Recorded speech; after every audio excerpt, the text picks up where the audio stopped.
Hello दोस्तों, good morning. मु मृत्युंजय चलिली आज एक नुआ ब्लॉगिंग रे। तेणु चलतु देखा आज नुआ ब्लॉगिंग कौन हो पारुछि। एक नुआ दिन, नुआ सकाळ एवं नुआ प्रस्तुति सह गोटे जंगल रे आज पशिकी रही। सकाळू 3-4 थर तो आसती, एबे पुणी संध्या बेल समय आउ थे आसी। क्या सकाळे कौ चढ़ई मानक मु पाइलिनी, टिया कि बाई चढ़ई से बसा केवल खाली पड़ी से पलि जाती खाद्य संग्रह। तेणु एबे हूँ फेरबार समय। तेणु पुणी से जंगल भितर मु पशि आसी बाई चढ़ई आउ टियाकर किसी भिजुआल नेबापी आपण मान।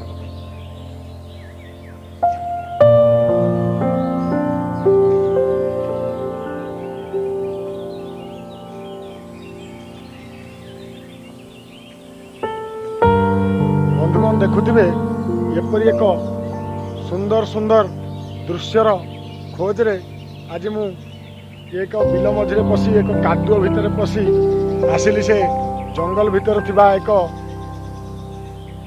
हुंका भली जगह, एक दीप कहले अत्युक्ति हेबनी। ता चारिपटे पानी थाए। तेणु देखंतु पक्षी माने केउ भली भाबे से माने नीड़ को फेरुचंदी। सेठी से मानकर एक रेगुलर बासस्थली भाबे से माने रही था। ये हूँ से निर्दिष्ट जगह। देखु से दृश्य बहुत लोभनीय। दोस्तों आमर एक बिल मझिरे एक अच्छी ढीप भली जगह, चारिपटे पानी अच्छी, मझिरे एक जंगल टाइप ढीप अच्छी जो बसवास करती 50 रु ऊर्ध्व प्रजातिर पक्षी माने। तेणु चलतु देखा से पक्षी मान केवल संध्या बेले ही आम देखिपर। दिन बेला तो से फेरी जाती निज निजर खाद्य संग्रह। केवल निज बसा को फेरते संध्या समय। विजुआल क्लीयर भी आसबनी, फिर भी आम देखी नवा।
तो बंधु मैंने गोटे भिजुआल ऑलरेडी संध्या हो गलानी फ्लिप लाइट रु जानी पार्थे ऑलरेडी यहाँ संध्या हो